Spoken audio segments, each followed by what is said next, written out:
अगर एक kidney failure के पेशेंट की बॉडी के अंदर पोटेशियम वैल्यूज़ बढ़ जाती है तो अचानक से इमरजेंसी कंडीशन क्रिएट हो सकती है।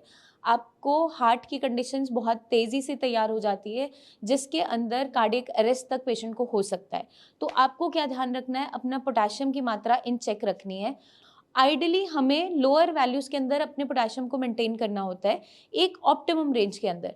तो हमें 5 से ऊपर क्रॉस नहीं होने देना है, क्योंकि जैसे ही 5, 5.5 से ऊपर क्रॉस होता है, आपकी बॉडी के लिए, आपके वाइटल ऑर्गन्स के लिए रिस्क हो सकता है। तो हमें खास ध्यान रखना है कि हम अपनी डाइट के अंदर से जो भी हाई पोटेशियम फूड आइटम्स हैं, उनको कंप्लीटली निकाल दें। उसके अंदर हमें कुछ चीज़ों को समझना ज़रूरी है कि हम खाने के अंदर ले क्या सकते हैं।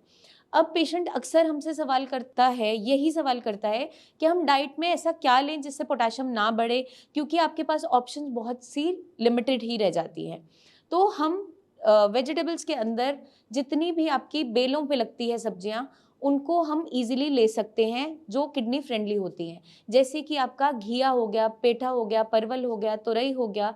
जो पौधे पे लगती है, बैंगन हो गया, भिंडी हो गया, कैप्सिकम है, इसका इंटेक हम इजीली कर सकते हैं क्योंकि ये किडनी फ्रेंडली वेजिटेबल्स हैं और लो इन पोटेशियम होती है। तो हम इनको डेली रूटीन के अंदर ले सकते हैं। हाई पोटेशियम वेजिटेबल्स को हमें कंप्लीटली अपनी डाइट में से निकालना होगा। फॉर एग्जाम्पल, जितनी भी आपकी भूरे रंग की सब्जियां हैं जो ज़मीन से नीचे लगती है, आलू हो गया, शकरकंदी हो गया, चुकंदर है, ये सारी के सारे हमें कंप्लीटली अवॉइड करनी है। प्लस जितनी भी ग्रीन लीफी वेजिटेबल्स हैं, हरी पत्तेदार साग सब्जियां, चाहे पालक है, मेथी है, बथुआ है, इन सबको अपनी डाइट में से बिल्कुल अवॉइड करना है, क्योंकि ये सारी की सारी वेजिटेबल्स हाई इन पोटेशियम है। और किडनी फेलियर के पेशेंट में पोटेशियम बढ़ने के चांसेस वैसे भी होते हैं, क्योंकि किडनीज आपकी बॉडी में जो भी एक्स्ट्रा पोटेशियम की मात्रा जा रही है उसको फिल्टर आउट नहीं कर पा रही है, क्योंकि आपकी किडनीज की फंक्शनिंग कैपेसिटी अब कम हो चुकी है। किडनीज को हेल्दी रखने के लिए इन फ्यूचर आपको और कोई मेजर कॉम्प्लिकेशंस ना आए, एक लो पोटेशियम डाइट एडवाइस की जाती है। अब फ्रूट्स में हम क्या ले सकते हैं? जो पेशेंट्स डायबिटिक हैं या नॉन डायबिटिक भी हैं, कुछ फ्रूट्स वो इजीली कंज्यूम कर सकते हैं। फॉर एग्जांपल, एप्पल्स हो गए, पपाया है, जामुन है, गुआवा है, इनको हम डेली रूटीन में ले सकते हैं। बस हमें ध्यान क्या रखना है, इनकी सर्विंग का ध्यान रखना है। 150 ग्राम पर डे से एक्सीड नहीं करना।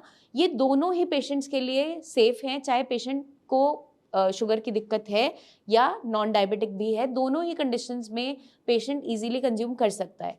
जो फ्रूट्स का इंटेक हमें बिल्कुल नहीं करना क्योंकि वो हाई इन पोटेशियम है, वो है आपका kiwi, avocado, bananas, coconut, coconut water, dry fruits, dried fruits, इनको बिल्कुल भी इंटेक नहीं करना है।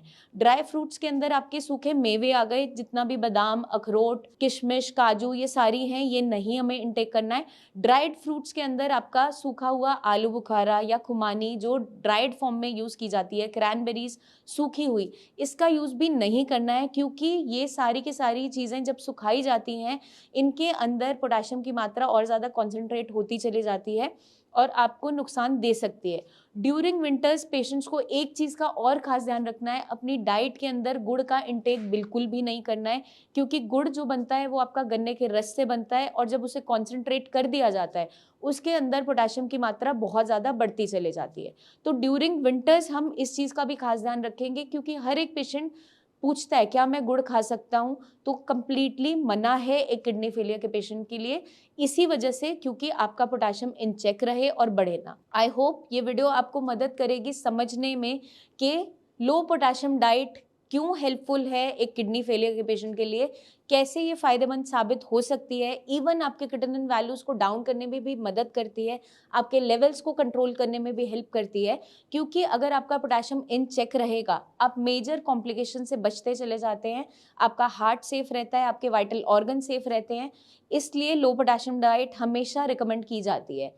आपके माइंड में कोई भी डाउट्स है अपनी डाइट को लेकर, क्या हम खा सकते हैं, क्या नहीं खा सकते हैं, तो कमेंट करके ज़रूर पूछिए। कोई भी क्वेरी माइंड में मत रखिएगा, क्योंकि अगर हम कुछ भी छोटी सी गलती करते हैं तो उसकी वजह से हमें बहुत भारी रिस्क उठाना पड़ सकता है अपनी हेल्थ को लेकर। इसलिए हमें पूछना ज़रूरी है कि क्या हम खाएं, क्या नहीं खाएं। उसके लिए हमारे टीम ऑफ डॉक्टर से आप खुलकर बात कर सकते हैं, या फिर आप क्लिनिक में आकर अपॉइंटमेंट लेकर हमसे मिल भी सकते हैं। अपनी जो प्रेजेंट कंडीशन की आपकी रिपोर्ट्स हैं, कोई फ्रेश केएफटी है या यूरिन की रिपोर्ट है, उसको भी साथ ज़रूर लेकर आइए। उससे हमें असेस करने में हेल्प मिलती है कि इस समय आपकी किडनी कितना नुकसान उठा रही है, कौन-सी स्टेज पे है। उस हिसाब से आगे का प्रोग्नोसिस डिसाइड होता है कि ये बीमारी अब कौन-सी स्टेज तक पहुँच गई है और कितने समय में हम इसे मैनेज कर सकते हैं, किस डाइट की हेल्प से, तो वो हमें अच्छे से आइडिया लग जाता है और पेशेंट के लाइन ऑफ ट्रीटमेंट में भी मददगार साबित होता है। तो अपनी रिपोर्ट ज़रूर लेकर आइए या फिर आप व्हाट्सएप द्वारा शेयर भी कर सकते हैं अपनी प्रेज़ेंट। जल्दी ही मिलेंगे हम नेक्स्ट वीडियोज़ में, तब तक के लिए eat healthy, stay healthy and take care.